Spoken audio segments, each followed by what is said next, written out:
ప్రియమైన వెలుగింపు శ్రోతలకు మన ప్రభువును రక్షకుడైన యేసు ప్రభు నామములో శుభాలు తెలియచేసుకుంటూ ఈ చల్లని సాయంకాలపు వేళ దేవుని మాటలు కొద్దిసేపు ఆలోచన చేసుకోవడానికంటే ముందు చిన్న ప్రార్థన చేసుకుందాం.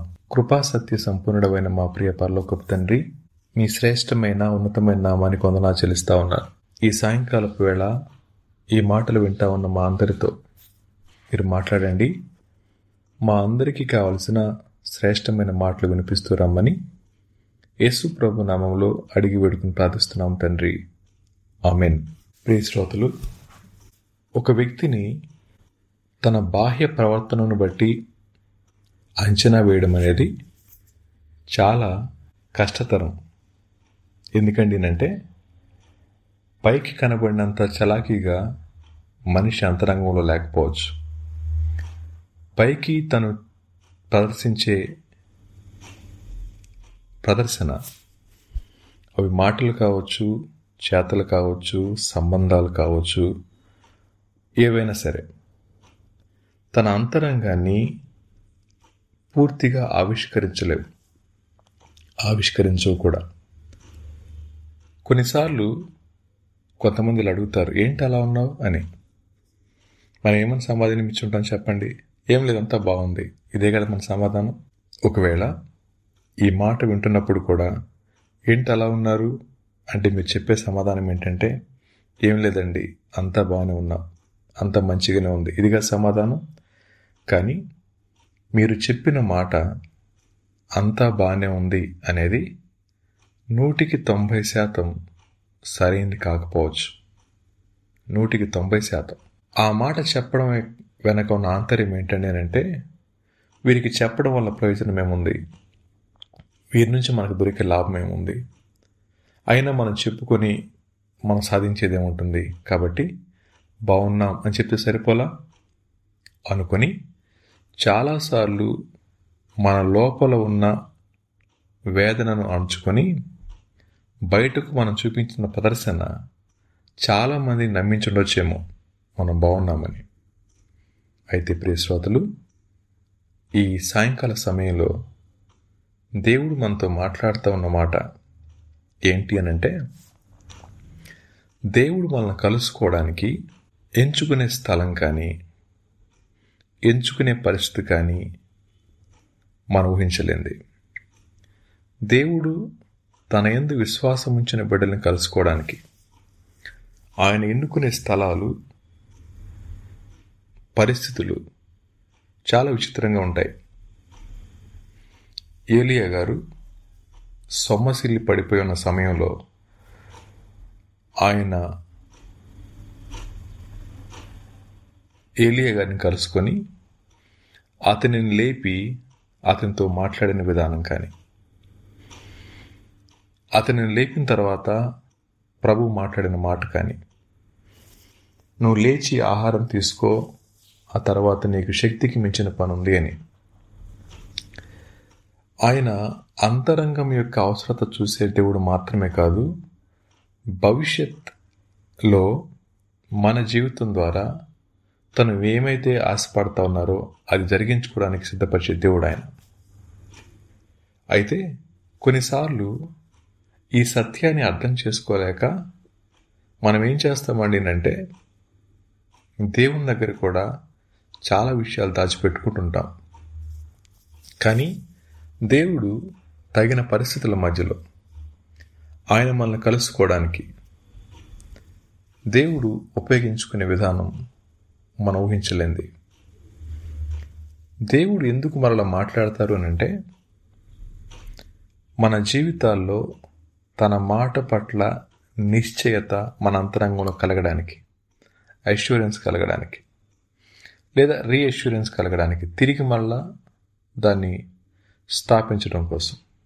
రెండోది, నిన్ను క్షమిస్తున్నాను అనే విషయాన్ని మనకు బయలుపరచడం కోసం, లేదా మన జీవితంలో నిరీక్షణను కొనసాగించడానికి అవసరమైన మాటలు దేవుడు వినిపిస్తూ ఉంటారు. అటువంటి పరిస్థితుల్లో మనం గుర్తించాల్సిన విషయం ఏమిటి అనంటే, దేవుడు మనకి సహాయం చేయడానికి, దేవుడు మనల్ని సరిచేయడానికి, దేవుడు తనను మనకు పరిచయం చేసుకొని తిరిగి మన జీవితంలో ముందుకు ఆయన్ని కొనసాగించడానికి, ఆయనలో కొనసాగడానికి దేవుడు ఇచ్చే అనుకూలమైన దర్శనాలు మనం ఊహించలేనివి.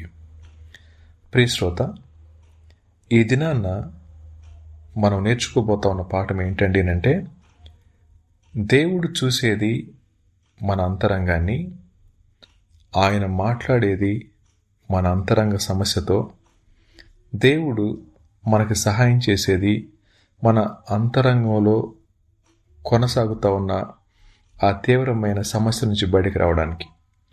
ఆ పరిస్థితుల్లో మనం ఆలోచిస్తే మనం ఒక చిన్న వచనం చూద్దాం. ఆదికాండం 16వ అధ్యాయంలో దేవుడు అబ్రాము భార్య అయిన శారాయి తను తీసుకున్న నిర్ణయాన్ని బట్టి తన దాసి అయిన హాగరు జీవితంలో దేవుడు ఎటువంటి పట్టింపును చూపించాడో ఒక చిన్న మాట జ్ఞాపకం చేసుకుందాం. ఈ సందర్భాన్ని ఎరిగినటువంటి వాళ్ళమే కాబట్టి ఒక చిన్న మాట జ్ఞాపకం చేస్తాను. ఆదికాండం 16వ అధ్యాయం 13 వచనం మనం జ్ఞాపకం చేసుకుంటే, అది చూచుచున్న దేవుడవు నీవే అను పేరు తనతో మాట్లాడిన యెహోవాకు పెట్టెను. ఏలయనగా నన్ను చూచిన వాణ్ణి నేనిక్కడ చూచి తిని గదా అని అనుకునేను. అందుచేత ఆ నీటి బుగ్గకు బెయర్ లహాయిరోయి అను పేరు పెట్టబడెను. అది కాదేశునకు బెరెదుకు మధ్య ఉన్నది. ఈ మాట దగ్గరికి మనం జ్ఞాపకం చేసుకున్నప్పుడు హాగరు అనే ఆవిడ ఎటువంటి పరిస్థితి గుండా వెళ్తా ఉందండి అంటే, తృణీకరించబడింది లేదా తోలివేయబడింది, శ్రమ పెట్టబడింది, నిరాకరించబడింది, ఎవరికి ఉపయోగకరంగా లేనటువంటి స్త్రీ. అలాంటి పరిస్థితుల్లో ఆమెకి ఏం కావాలా అన్నప్పుడు దేవుడు ఆమె బాధను చూశారు, దేవుడు ఆమె కలవరాన్ని చూశారు, దేవుడు ఆమెకు ఒక వాగ్దానం చేశారు. సో ఒంటరితనంలో ఆవిడ ఆ ప్రాంతంలో దుఃఖపడుతూ, అరణ్యంలో దుఃఖపడుతూ, విడనాడబడినది కాదని తెలుసుకొని దేవుని వైపు కనులెత్తి ఎల్రోయి అంటే నన్ను చూచుచున్న దేవుడవు అని పిలిచింది. ఈ మాట దగ్గర జ్ఞాపకం చేసుకోండి, ఆమె ప్రారంభం కానీ, ఆమె మధ్య జీవితం కానీ, ఇప్పుడున్న ఆమె పరిస్థితి కానీ ఆలోచిస్తే, ఆమె దాసిగా వచ్చింది. ఆమె తన యజమానురాలు యొక్క మాటకి లోబడి తను జీవిస్తుంది. ఆ పరిస్థితుల్లో యజమానురాలు యొక్క చేత్కారానికి గురైంది. అంత మాత్రమే కాదు, దుఃఖంతో ఒంటరిగా అరణ్యంలోకి తొలివేయబడింది. ఆ స్థితిలో యెహోవా దూత ఆమెకు ప్రత్యక్షమై ఆమెతో మాట్లాడిన తీరు, ఆమెను కలుసుకున్న తీరు దగ్గర ఆవిడ మాట్లాడిన మాట ఏంటండి అంటే, మనం చక్కగా చదువుకున్నాం కదా, చూచుచున్న దేవుడవు నీవే అను పేరు తనతో మాట్లాడిన యెహోవాకు పెట్టెను. ఏలయనగా నన్ను చూచిన వాణ్ణి నేనిక్కడ చూచి తిని కదా అని అనుకున్నాను. సో దేవుడు చూస్తున్నాడు అన్న విషయం ఆవిడకి అర్థమైంది. ఆవిడ ఒక పేరు పెట్టింది, ఎల్రోయి అని. అక్కడ రాయబడిన మాట ఏంటండి అంటే, బెయర్ లహోయిరోయి అని. దేవుడు చూస్తున్నాడు అనే స్పృహ మనం గమనిస్తే ఎంత ఆశ్చర్యకరంగా ఉంటుంది చెప్పండి. నిన్నటి దినాన్న హైదరాబాద్ పట్టణం నుంచి వస్తూ ఉన్నప్పుడు రాత్రి సమయంలో నా సహోదరుడు రైల్వే స్టేషన్కి వెళ్ళడానికి ఆటోను బుక్ చేశారు. ఆటో బుక్ చేసిన తర్వాత అది ఎక్కడుంది, ఏ వీధి గుండా వస్తుంది అన్నీ చూస్తూ ఉన్నాడు. చూస్తూ ఏమన్నాడండి అంటే, అన్నా ఆటో ఎక్కడుందో, ఎటువైపు నుంచి వస్తుందో, ఎంత సమయంలో వస్తుందో మన చిన్ని బుర్రకి ఎలా అర్థమైతే మరి దేవుడు ఎలా చూస్తున్నాడన్నా అని అన్నారు. నవ్వుకున్నాం. ఆటో వచ్చింది, ఎక్కేసి ప్రయాణం చేస్తున్నాం. అందరితో అది అయిపోయింది. కానీ నా మనసులో ఉన్న ఆలోచన ఏంటండి అంటే, మానవ మేధస్సుతో ఎక్కడో ఒక మారుమూల వీధిలో ఉన్న ఒక 3 చక్రాల బండినో, లేకపోతే 2 చక్రాల బండినో, 4 చక్రాల బండినో, దాని రాకపోకల్ని అంత చక్కగా మనం గుర్తించగలుగుతున్నామండి అంటే దేవుడు ఎలా చూస్తానో ఒకసారి ఊహించండి. కానీ మానవ మేధస్సు కేవలం బాహ్య నడవడిని మాత్రమే గుర్తించగలుగుతుంది.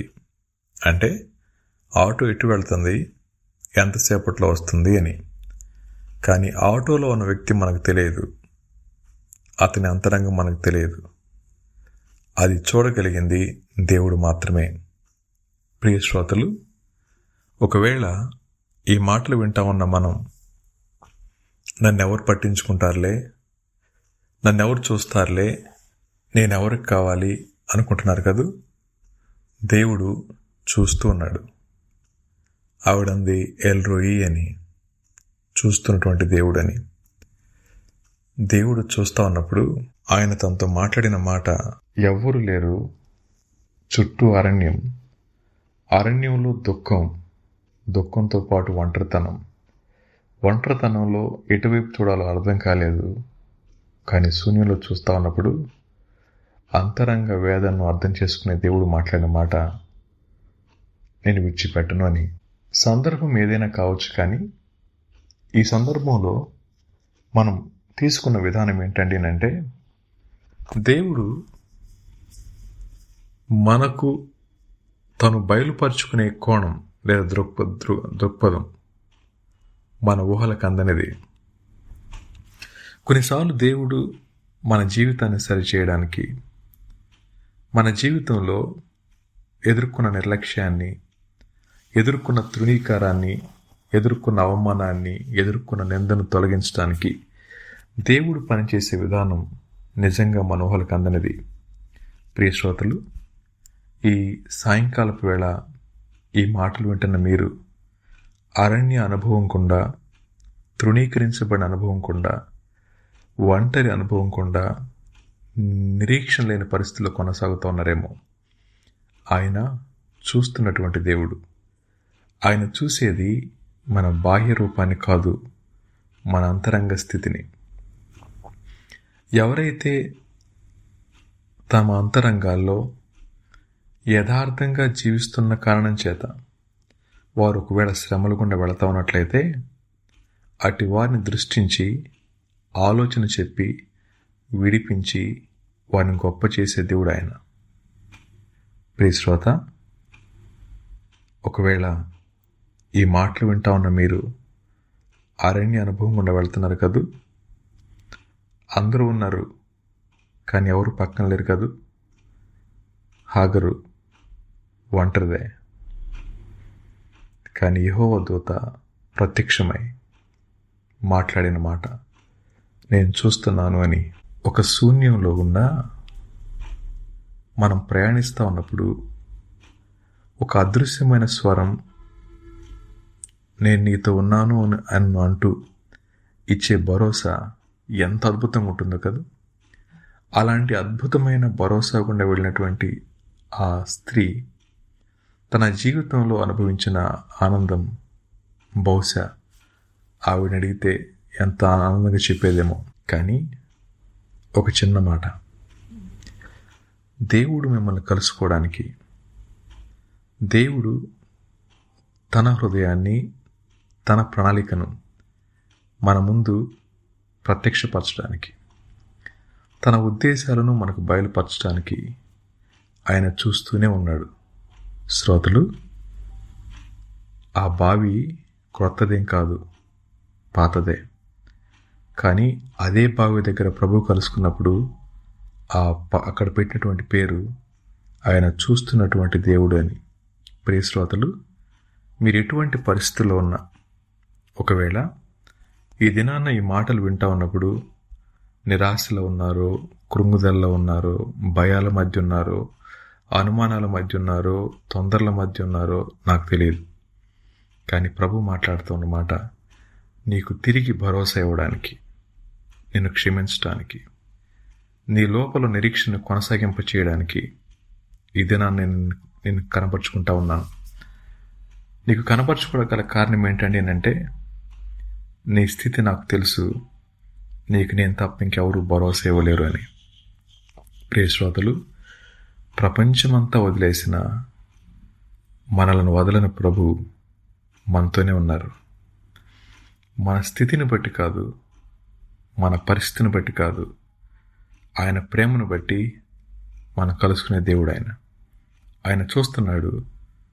ఆయన సహాయం చేయలేంది ఏమైనా ఉంటుందంటారా?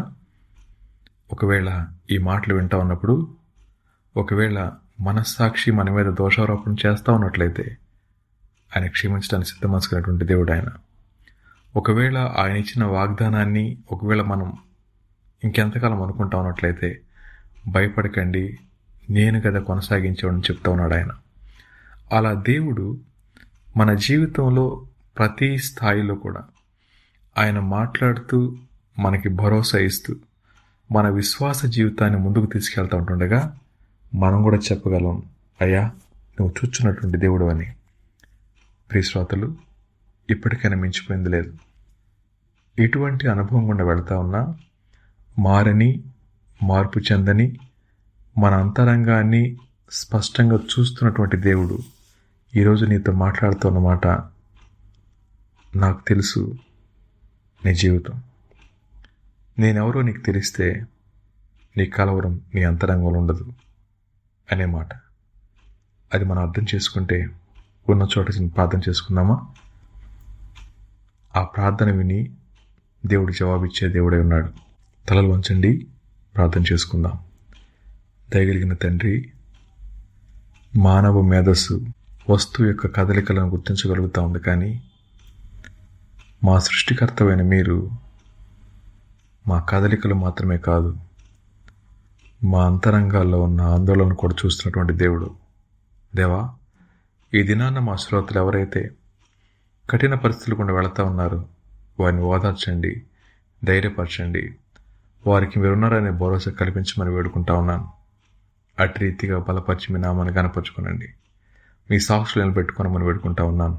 దయగలిగిన తండ్రి, మీరు క్షమించే దేవుడు అని, తిరిగి నిశ్చయత కలిగించేటువంటి దేవుడు అని, మాతో ఉన్నటువంటి దేవుడు అని నిన్ను గుర్తిస్తూ నీకు మా హృదయాల్లో స్థానం ఇచ్చి నిన్ను ఆరాధించే కృప మా అందరికీ అనుగ్రహిస్తూ రమ్మని మీ దైవ హస్తాలకి అప్పగించుకుంటూ యేసు ప్రభు నామములో అడిగి వేడుకుని ప్రార్థిస్తున్నాం తండ్రి, ఆమెన్. తిరిగి మరొక వారం మళ్ళా మనం కలుసుకునే పర్యంతం దేవుడు మనందరికీ తోడుగా ఉండునుగాక. ఆమెన్.